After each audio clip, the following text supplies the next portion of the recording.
আসসালামু আলাইকুম সুপ্রিয় ভিউয়ার্স, আশা করি সকলে ভালো আছেন।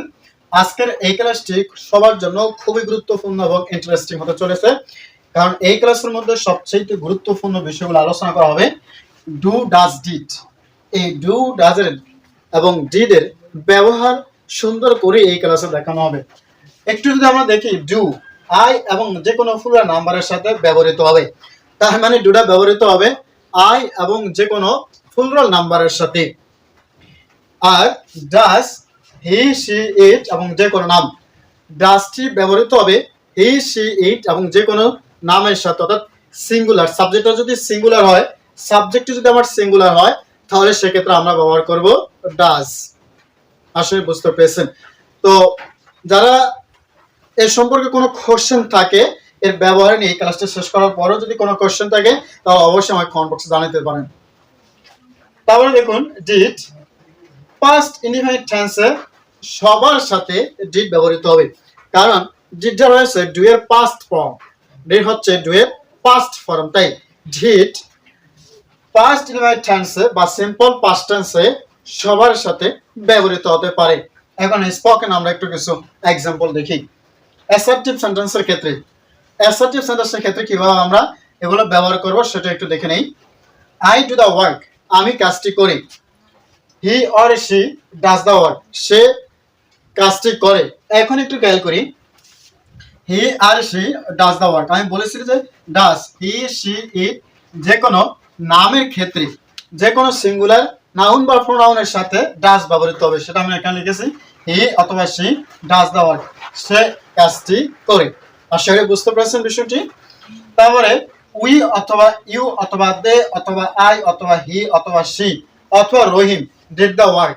তাহলে সকল সাবজেক্টগুলো আমি মোটামুটি এখানে যেগুলো পরিচিত সাবজেক্ট ব্যবহার করার চেষ্টা করেছি। যে উই ডিড দ্য ওয়ার্ক, আমরা কাজটি করলাম। ইউ ডিড দ্য ওয়ার্ক, তুমি কাজটি করলে। দে ডিড দ্য ওয়ার্ক, তারা কাজটি করলো। আই ডিড দ্য ওয়ার্ক, আমি কাজটি করলাম। হি ডিড দ্য ওয়ার্ক, সে কাজটি করলো। শি ডিড দ্য ওয়ার্ক, সে হচ্ছে মহিলা বা মেয়ে।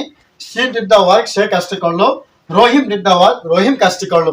তাহলে আপনারা অবশ্যই এখন এই ডিড দিয়ে আপনার অসংখ্য সেন্টেন্সেস নিজেরাই তৈরি করে ফেলতে পারবেন। আমি আশা করি ডু ডাজ ডিডের এই অ্যাসার্টিভ সেন্টেন্সের ক্ষেত্রে আর কোনো সমস্যা থাকার কথা না। শুধুমাত্র পাস্ট টেন্সের ক্ষেত্রে আমরা ডিড ব্যবহার করব সবার সাথে। এবার আসুন ইন্টারোগেটিভ সেন্টেন্সের ক্ষেত্রে আমরা কিভাবে ডু ডাজ ডিড ব্যবহার করব। Do I do the work, আমি কি কাজটি করি। যেহেতু এখানে আই, দেখুন যেহেতু এখানে আই, সেজন্য আমি ডু ব্যবহার করেছি। Do I do the work, এটা হচ্ছে এখানে অক্সিলারি ভার্ব, এই ডু এখানে অক্সিলারি হিসেবে ব্যবহৃত হয়েছে। Do I do the work, আমি কি কাজটি করি। Does he or she follow the face, সে কি এই ফেসটি, সে কি ফেসটি ফলো করে। এইখানে ডাজ হচ্ছে অক্সিলারি ভার্ব, এখানে ডু হচ্ছে অক্সিলারি ভার্ব, এখানে ডিড হচ্ছে auxiliary verb. Did you we অথবা আই অথবা দে ওয়াচ দিস ক্লাস, তুমি বা আপনারা, আমরা, আমি, তারা কি এই ক্লাসটি দেখেছিল।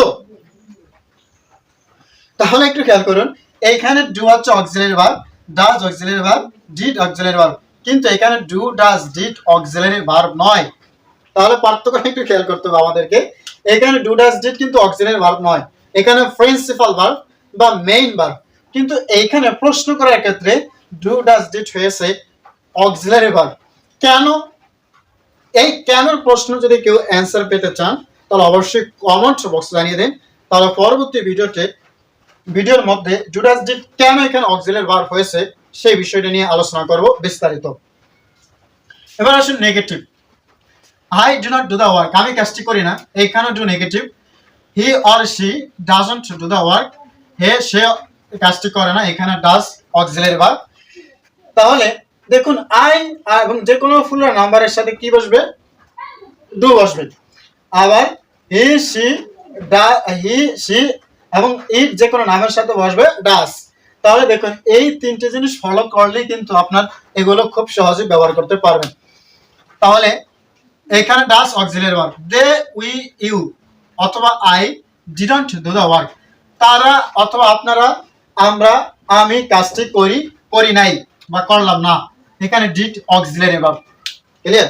এইখানে আমরা দে উই ইউ আই সবকিছু ব্যবহার করতে পারবো, যেটা আমি প্রথমেই বলে দিয়েছিলাম ফুলার নাম্বারের সাথে। এবার আসুন নেগেটিভ ইন্টারোগেটিভ। এটা আমাদের অ্যাসার্টিভ দিয়েছে, এটা ইন্টারোগেটিভ দিয়েছে, এটা নেগেটিভ দিয়েছে। এখন নেগেটিভ ইন্টারোগেটিভ দুটো একসাথে আমরা কিভাবে ব্যবহার করব? দেখুন আই, তাহলে আই এর সাথে আমরা ডু নট ব্যবহার করব, অর্থাৎ আই এবং যে কোনো ফুলের নাম্বারের সাথে আমরা ডু ব্যবহার করব। যেহেতু নেগেটিভ ইন্টারোগেটিভ অর্থাৎ নেগেটিভ এবং ইন্টারোগেটিভ একসাথে, তাই নট এবং অক্সিলারি ভার্ব একসাথে হবে। সেজন্য don't I do the work, আমি কি কাজটি করি না? Doesn't he do the work, সে কি কাজটি করে না? Didn't they do the work, তারা কি কাজটি করে নাই? তো এই হচ্ছে আমার এগুলো অক্সিলারি ভার্ব, এখানে অক্সিলারি ভার্ব। শুধুমাত্র এইখানে আমার প্রিন্সিপাল ভার্ব। এরা কেন এখানে অক্সিলারি ভার্ব হিসেবে ব্যবহৃত হয়েছে, কেন এভাবে হলো, এটা আমি পরবর্তী ভিডিওতে আলোকপাত করব আপনাদের কমেন্টের উপর নির্ভর করি। তো আশা করি আজকের এই ক্লাসটি খুবই ইন্টারেস্টিং এবং ইম্পর্টেন্ট একটি ক্লাস, যেটা বুঝতে আপনাদের কোনো অসুবিধা হয়নি, এবং এই ক্লাস অনুসরণ করে you can make a lot of sentences. তো যারা ইউটিউব থেকে দেখছেন তারা অবশ্যই চ্যানেল সাবস্ক্রাইব করুন, আর যারা ফেসবুক থেকে দেখছেন তারা অবশ্যই পেজটিকে ফলো করে রাখুন এবং সকলের মাঝে ক্লাসটি শেয়ার করে দেন। ধন্যবাদ সকলকে, আল্লাহ হাফেজ, আসসালামু আলাইকুম।